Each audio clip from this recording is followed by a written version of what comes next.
आज हम बात करने जा रहे हैं money laundering prevention of money laundering act के अंदर प्रॉपर्टी का अटैचमेंट कैसे ईडी करती है। तो आपने कई बार सुना होगा कि ईडी ने प्रॉपर्टी को अटैच कर दिया, तो वो प्रोसेस क्या है वो समझने की कोशिश करते हैं। तो देखिए सेक्शन 5 जो है section 5 of PMLA talks about attachment of property under PMLA. तो प्रॉपर्टी कुछ भी हो सकती है, वो कैश हो सकती है, इन काइंड हो सकती है, टेंजिबल हो सकती है, इंटेंजिबल हो सकती है। वो प्रॉपर्टी जो है सेक्शन 2 में डिफाइन किया गया है। तो ईडी को जैसे ही लगता है कि कोई प्रॉपर्टी जो है वो प्रोसीड्स ऑफ क्राइम है, जो शेड्यूल में डिफाइन किया गया है पीएमएलए का, जो शेड्यूल में proceeds of crime different acts के अंदर डिफरेंट क्राइम डिफाइन किए गए हैं। अगर वो ऑफेंस करके किसी ने पैसे बनाए हैं या कोई प्रॉपर्टी बनाई है और ईडी को लगता है कि ये प्रॉपर्टी मनी लॉन्ड्रिंग वाली है, तो उसको अटैच करने की प्रोसेस शुरू करती है। अटैचमेंट क्यों करती है? इस अटैचमेंट को बेसिकली हम प्रोविजनल अटैचमेंट भी बोलते हैं। प्रोविजनल अटैचमेंट इसलिए की जाती है कि ताकि वो जो प्रोसीड्स ऑफ क्राइम है या जो प्रॉपर्टी है, वो एक्यूज जो है उसको कहीं छुपा न दे या उसको कहीं ट्रांसफर न कर दे या किसी और तरीके से उसको डिस्पोज न कर दे, ताकि बाद में उसका कन्फिस्केशन यानी जब्त करने में मुश्किल आ जाए ईडी को। तो सेक्शन 5 क्या बोलता है कि if ED has reason to believe, ED को अगर लगता है, उसके पास कुछ कारण है, उसको अगर कारण ऐसा लगता है कि ये person has proceeds of crime, किसी पर्सन के पास प्रोसीड्स ऑफ क्राइम है। प्रोसीड्स ऑफ क्राइम मतलब शेड्यूल में जो ऑफेंस दिए गए हैं, उन ऑफेंस करके अगर किसी ने पैसे या प्रॉपर्टी बनाए हैं, that is called proceeds of crime. तो अगर ईडी को लगता है कि किसी आदमी के पास प्रोसीड्स ऑफ क्राइम है and such proceeds are likely to be concealed transferred और dealt with in any other manner which can frustrate confiscation, then ED can issue attachment order। यानी ईडी को अगर लगता है कि उसके पास कुछ ऐसे मटेरियल एविडेंस हैं कि किसी आदमी के पास प्रोसीड्स ऑफ क्राइम है और उस प्रोसीड्स को वो आदमी, अगर हमने अटैच उसको तुरंत नहीं किया, तो वो उस प्रोसीड्स को या तो छुपा सकता है या ट्रांसफर कर सकता है या किसी और तरीके से उसका डिस्पोजिशन कर सकता है और आगे चल के हमें उस प्रॉपर्टी या पैसे को जब्त करने में मुश्किल आएगी। तो अगर ये रीजन है तो ईडी जो है अटैचमेंट ऑर्डर इशू कर देती है। और लेकिन उसके कुछ कंडीशंस हैं। तो ये जैसे आपने देखा कि ईडी को रीजन होना चाहिए बिलीव करने का। अब ये सेक्शन आगे बोलता है कि belief must be based on material evidence. ED के पास कोई मटेरियल एविडेंस होनी चाहिए जिसके बेस पे वो ये बिलीव कर रहा है। एंड रिकॉर्डेड इन राइटिंग, उसको राइटिंग में उसको रिकॉर्ड करना पड़ेगा, रिकॉर्ड करके रखना पड़ेगा, ऐसे बरवल काम नहीं चलेगा। And there are certain other preconditions as well.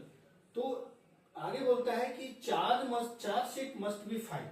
Chargesheet जो है, जो शेड्यूल में डिफरेंट एक्ट्स के अंदर अलग अलग ऑफेंस बताए गए हैं, उन ऑफेंस के अंदर वो सारे जितने भी एक्ट्स हैं, लॉ हैं, उन सारे लॉ के अंदर कोई ना कोई इन्वेस्टिगेशन एजेंसी होती है, कोई ना कोई अथॉरिटी होती है जिसको ये पावर दिया गया रहता है कि अगर कोई आदमी उस एक्ट के अंदर कोई ऑफेंस करता है तो वो इन्वेस्टिगेशन कर सकती है। तो वो आदमी या तो पुलिस चार्जशीट फाइल करे या फिर वो जो इन्वेस्टिगेटिंग अथॉरिटी है उस एक्ट के अंदर वो किसी कोर्ट में या मजिस्ट्रेट के सामने वो कंप्लेंट फाइल करे। या तो ये दो कंडीशन यहां होने चाहिए। और बिलीफ जो है, belief must be based on material evidence and recorded in writing. तो अगर ये कंडीशन मीट आउट होते हैं तो ईडी जो है अटैचमेंट ऑर्डर इशू कर देती है और वो प्रॉपर्टी अटैच हो जाती है। लेकिन अगर ये चार्जशीट फाइल नहीं होती है, यहाँ पे डिले होता है, अगर पुलिस चार्जशीट फाइल नहीं करती या जो उस एक्ट के अंदर इन्वेस्टिगेटिंग अथॉरिटी है वो अगर कोर्ट में केस फाइल नहीं करती, तो भी ईडी के पास पावर है प्रॉपर्टी को इमीडिएटली अटैच करने का, अगर ये डिले होता है चार्जशीट फाइल होने में या कंप्लेंट फाइल होने में। ऐसा क्यों पावर दिया गया है? क्योंकि मान लीजिए अगर ये इन्वेस्टिगेटिंग अथॉरिटी अगर वहां पे किसी भी वजह से डिले करती है तो हो सकता है कि वो जो एक्यूज्ड है उस प्रॉपर्टी को या उस पैसे को किसी न किसी तरीके से डिस्पोज कर दे। तो अगर ईडी को फिर भी लगता है कि नहीं, इस डिले की वजह से हम ये कार्रवाई नहीं रोक सकते, नहीं तो बाद में कन्फिस्केशन जब्त करना मुश्किल हो जाएगा, तो ईडी जो है इमीडिएटली अटैच कर सकती है। यानी इस एक्सेप्शन का भी एक्सेप्शन दिया हुआ है, ईडी के पास काफी वाइड पावर है। अब ये जो ऑर्डर ईडी ने पास किया प्रोविजनल अटैचमेंट का, और जो इसके पास मटेरियल एविडेंस है, जैसे ही ये ऑर्डर इशू करेगी ईडी, ये तुरंत जो है इमीडिएटली एडजुडिकेटिंग अथॉरिटी को भेज देती है। ये अगला स्टेप है कि जैसे ही ये ऑर्डर पास हुआ और जो मटेरियल एविडेंस है जिसके बेस पे ईडी ने केस बनाया है, उसको तुरंत एडजुडिकेटिंग अथॉरिटी को भेज देगी ताकि वो एडजुडिकेशन प्रोसेस शुरू कर दे। ये एडजुडिकेशन प्रोसेस का मतलब है ये देखना, ये पता करना कि भाई वाकई में मनी लॉन्ड्रिंग का केस बनता है कि नहीं बनता है। ये जो ऑर्डर है अटैचमेंट की, इस ऑर्डर की वैलिडिटी 180 डेज होती है। लेकिन अगर उससे पहले ही एडजुडिकेटिंग अथॉरिटी ने ये कंफर्म कर दिया कि हाँ ये मनी लॉन्ड्रिंग का केस है, या उसको रिवोक कर दिया कि नहीं मनी लॉन्ड्रिंग का केस नहीं बनता है, तो उसी टाइम जो है ये अटैचमेंट ऑर्डर वहीं पे इसकी वैलिडिटी खत्म हो जाती है। यानी कि इसकी जो वैलिडिटी है 180 डेज, और adjudication order which were is earlier. Adjudication order section 8 subsection 3 में आती है। लेकिन अगर मान लीजिए ईडी ने किसी की प्रॉपर्टी अटैच की और वो आदमी हाई कोर्ट चला गया, हाई कोर्ट से उसने स्टे ले लिया, तो जितना दिन स्टे रहेगा, हाई कोर्ट ऑर्डर का जितना दिन स्टे रहेगा, वो पीरियड 180 डेज में से एक्सक्लूड कर दिया जाता है। और जैसे ही स्टे की वैलिडिटी खत्म होती है, उसके बाद फिर 30 दिन ईडी को एक्स्ट्रा टाइम दिया जाता है ताकि वो केस को फिर से शुरू कर सके।